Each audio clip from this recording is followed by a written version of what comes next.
time, in a little village by the sea, there lived a girl named Lily. Lily was known far and wide for one thing: she was extremely lazy.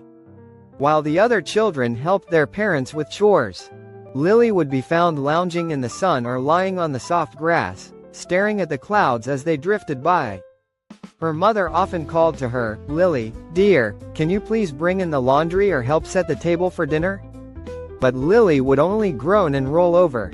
"I'll do it later," she'd say, though later never seemed to come.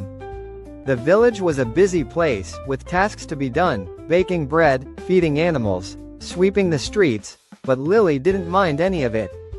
One summer morning, the village received some exciting news.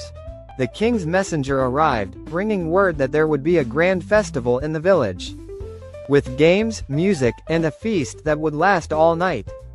The villagers buzzed with excitement as they prepared for the event. Lily's mother turned to her with a smile. "This festival sounds wonderful, Lily. How about you help me decorate the house?" Lily yawned and stretched, glancing lazily at the busy town square. "I'll just rest a little longer, and then I'll help, Mom," she said, but of course, she never did. She spent the day dozing by the garden, watching others rush around with baskets of flowers and ribbons. As the festival day grew closer, the village square was filled with stalls, decorations, and laughter. People were working hard to make sure everything was ready, but Lily remained by the river, dipping her toes in the cool water. Finally, the day of the festival arrived. The villagers gathered in the square, ready for the celebration. There were games to play, delicious foods to try, and music to dance to. Everyone was excited, but Lily couldn't help but feel a bit left out. Her friends, who had spent the days before helping to set up, were at the front of the line for the feast, wearing bright smiles and talking eagerly about the fun they'd had.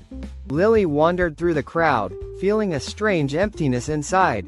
As the evening wore on, Lily sat alone at the edge of the square, watching the lanterns glow and the dancers spin. A group of children passed by, laughing and holding hands. One of them, a little girl named Rose, stopped in front of Lily. "Aren't you going to join us, Lily?" she asked. Lily looked down at her feet, feeling a pang of regret. "I didn't help with anything. I just watched everyone else work, and now it feels too late." Rose tilted her head, thinking for a moment. "It's never too late to join in," she said with a smile. "The best part of a festival is the fun we share together." Lily blinked in surprise. Without thinking, she stood up and followed Rose to the dance circle.